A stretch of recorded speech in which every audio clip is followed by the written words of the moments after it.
السلام علیکم ناظرین آج سپریم کورٹ میں دو اہم کیس تھے اور ایک تو پبلک انٹرسٹ کا تھا ان کی ذات کے حوالے سے، اور دوسرا تھا انصاف کے حوالے سے ایک جج کی برطرفی کا معاملہ۔ اور دونوں میں ہی ایک عجیب و غریب قسم کے ریمارکس آئے ہیں، لیکن کیا ہونے جا رہا ہے وہ ہم آپ کو بتاتے ہیں۔ ناظرین، پہلا کیس تھا برطرف ملازمین کا، جن کو پاکستان پیپلز پارٹی کی حکومت نے آ کر بحال کیا تھا اور پھر ان کو برطرف کر دیا گیا، اور ان کی برطرفی کے بعد جو ان کا احتجاج تھا اس کے پیش نظر حکومت نے ان کو بحال کرنے کا فیصلہ کیا، لیکن وہ مشروط کیا عدالت کے فیصلے سے، کیونکہ عدالت نے انہیں ان کی برطرفی کو درست قرار دیا تھا، اور حکومت کا کہنا تھا کہ کہیں توہین عدالت نہ ہو جائے، اس لیے نظر ثانی کی درخواستیں دائر خود بھی حکومت نے بھی کی اور ملازمین نے بھی کی، جس کی آج سماعت کئی روز سے جاری ہے۔ اٹارنی جنرل کے کافی حد تک دلائل ہو چکے ہیں، مزید انسٹرکشنز لینی تھیں اٹارنی جنرل نے وزیر اعظم سے، جن کی ان سے ملاقات نہیں ہو سکی، جو انہوں نے بتایا کہ آج ہو جائے گی، اور وہ کل عدالت کو وزیر اعظم کی منشا سے آگاہ کریں گے۔ اس دوران ملازمین کی جانب سے کچھ وکلاء نے دلائل دیے، جن میں رضا ربانی نے زیادہ وقت لیا اور شاہ خاور صاحب نے بھی بات کی، دیگر وکلاء نے کی۔ ناظرین، یہ واحد کیس ہے اور شاید دنیا کا ایک ایسا واحد کیس ہے جس میں فریق مخالف کوئی نہیں ہے۔ جتنے بھی وکیل موجود ہیں اور عدالت میں لوگ موجود ہیں، وہ سب ایک ہی سائٹ میں ہیں، اور وہ سب حکومت سمیت اس بات کے حق میں ہیں کہ ان لوگوں کو ریلیف مل جائے۔ اس میں فریق مخالف اگر کوئی ہے تو وہ خود عدالت ہے۔ عدالت نے اس کیس کو ایک طرح سے اپنی انا کا مسئلہ بنا لیا ہے کہ سپریم کورٹ کا اور پاکستان کا دیا ہوا فیصلہ جو ہے وہ اس پہ ہم نظر ثانی کر کے اس کو غلط کیسے قرار دے دیں۔ عدالت بار بار یہ اصرار کر رہی ہے کہ آپ وکلاء کو کہہ رہی ہے کہ اس قانون کو جو ہے جسٹیفائی کرو کہ یہ کیسے درست ہے۔ وکلاء یہ کہہ رہے ہیں کہ قانون درست ہے یا نہیں، اس سے قطع نظر ہم جو بات کر رہے ہیں انسانی ہمدردی کی بنیاد پر بات کر رہے ہیں۔ یہ ملازمین تھے جنہیں ایک حکومت نے آ کر نوکریاں دیں، ایک عرصے تک یہ نوکریاں کرتے رہے، ان کے گھر کے سسٹم بن گئے، ان کے بچے اسکولوں میں ہیں، ان کے والدین بیمار جن کا علاج ہو رہا ہے، اور ایک گھر کا نظام چل رہا ہے کہ کرائے پہ گھر ماہانہ اخراجات ہیں۔ ظاہر ہے اچانک جب نوکری ختم ہو جائے تو وہ پورا ایک فرد نہیں، پورا خاندان تباہ ہوتا ہے۔ تو جب حکومت ان لوگوں کو ریلیف دینا چاہ رہی ہے، آگے چلیں اس سلسلے کو نہ بھی کنٹینیو کریں، تو پھر کسی کو کیا اعتراض ہے؟ انسانی ہمدردی کی بنیاد پر ان کو ریلیف دیا جائے۔ عدالت کا یہ کہنا ہے کہ قومی خزانے پر چیریٹی نہیں ہو سکتی، سخاوت نہیں ہو سکتی۔ انسانی ہمدردی کی بنیاد پر آپ اور طریقوں سے ان کی مدد کریں، لیکن جو یہ جس قانون کے تحت ان کو نوکری دی گئی تھی وہ قانون درست قرار دے کر ان کو نوکریوں پر بحال کیا جانا ایک مشکل امر ہے۔ ناظرین، بات کرتے ہیں جسٹس عمر بندیال صاحب کے آئین کی بات کریں اور آئین کی بالادستی کی بات کریں، اور ایک ایسا سسٹم بنائیں کہ یہ کوئی انسانی ہمدردیوں کی بنیاد پر غلط فیصلے نہ ہوتے رہیں۔ اسی طریقے سے پھر یہ ہوتا ہے کہ لوگ کرپشن کرتے ہیں، پکڑے نہیں جاتے، مال لوٹتے ہیں اور بیرون ملک جا کر چھپا دیتے ہیں۔ بخیر یہ سیاسی معاملات ہیں، ان کو آپ خود ڈیل کریں گے، لیکن اگر آپ پولیٹیکلی یہ انسانی ہمدردی کی بنیاد پر کرنا چاہتے ہیں تو پارلیمنٹ اس پر کوئی عمل درآمد کرے، لایا عمل بنائے، قانون بنائے اور مدد کر دے۔ یہ معاملہ عدالت کے سر پر نہ ڈالا جائے، اس کو پولیٹیکلی ہینڈل کیا جائے۔ ناظرین، میرا یہاں پر سوال یہ ہے، بلکہ ملازمین کا بھی، کہ جب بات کر رہے ہیں جسٹس عمر بندیال صاحب کہ مساوات کی بات کی جائے اور یہ دیکھا جائے کہ قومی خزانے پر بوجھ نہ ہو، تو جسٹس صاحب ایک نظر صرف اپنی جوڈیشری کی تنخواہوں اور مراد پر بھی ڈال دیں۔ یہ وہ جوڈیشری ہے، معذرت کے ساتھ میں نہیں کہہ رہا، لیکن یہ ایک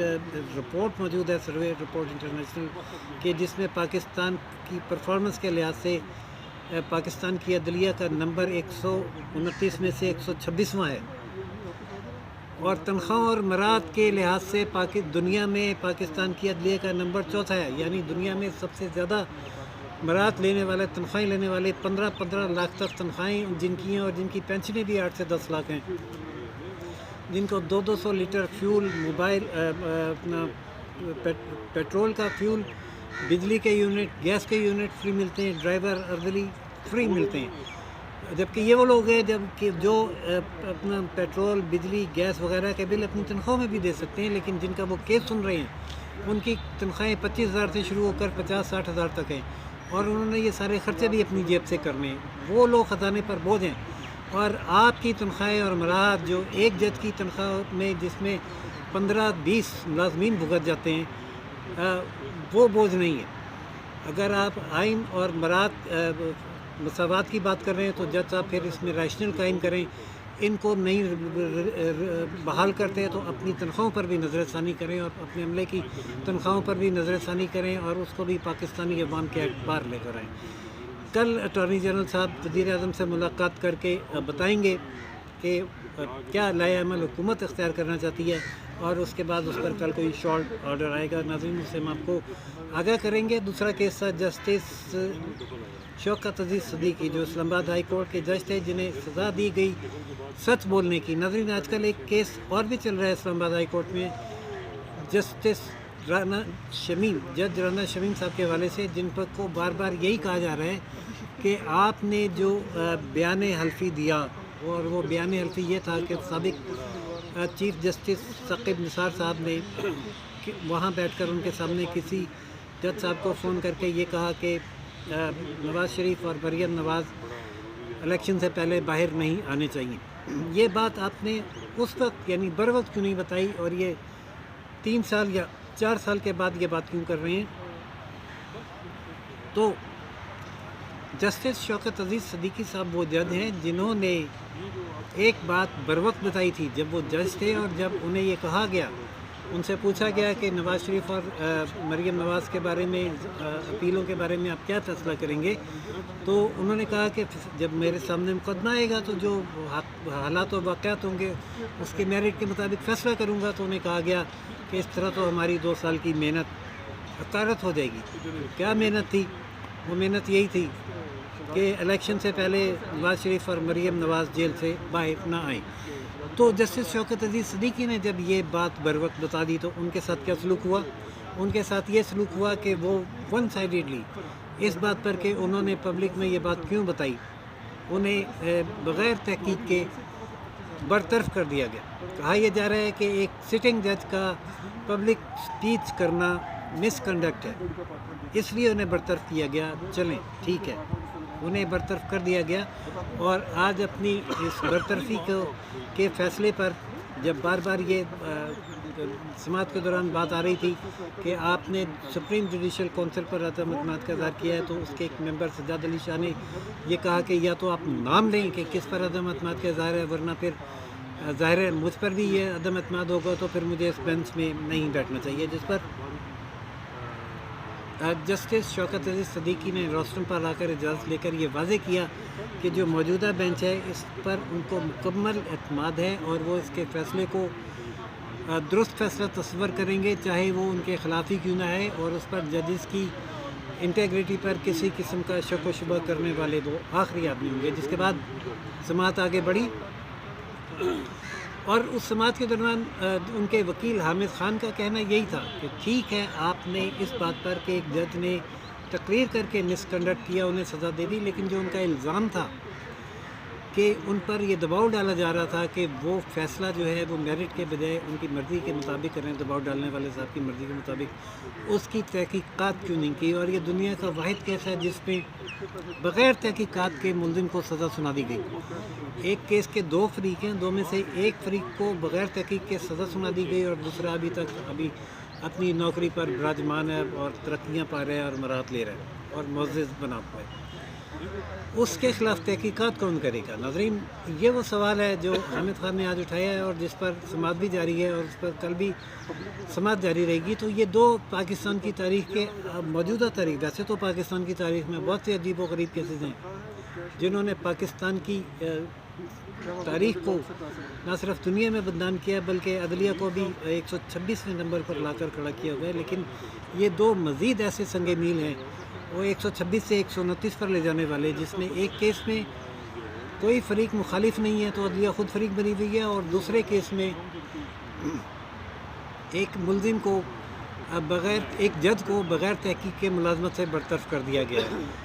کچھ نہیں مانگ رہے جسٹس شوکت عزیز صدیقی صاحب اپنے کیس میں صرف تحقیق مانگ رہے ہیں، تحقیقات مانگ رہے ہیں. اگر اس تحقیق کے نتیجے میں وہ ملزم ثابت ہو جاتے ہیں تو انہیں وہ سزا بھی قبول ہے، ورنہ انہیں ان کے عہدے پر بحال کیا جائے. ویسے تو وہ اب سروس رولز کے مطابق ریٹائر بھی ہو چکے ہیں، لیکن صرف اس سے ان کی بحالی سے یہ ہوگا کہ وہ سزا یافتہ نہیں رہیں گے، ان پر سے داغ دھل جائے گا اور ان کی تنخواہ اور پینشن مراعات وہ جاری ہو جائیں گی.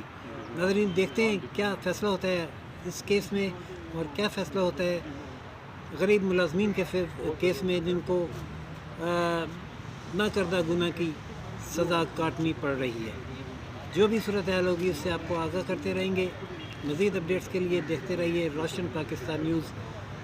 چینل لائک، سبسکرائب اور شیئر کرنا نہ بھولیے گا. اور جانے سے پہلے آج کی سماعت کے بعد جو جسٹس شوکت عزیز صدیقی نے میڈیا سے گفتگو کی وہ بھی ملاحظہ فرمائیے. اجازت دیجیے راشد بھی کو روشن پاکستان نیوز سے. اللہ حافظ. سر آپ کو خصوصی طور پر ججز پر اعتماد کے اظہار کی ضرورت کیوں پیش آئی؟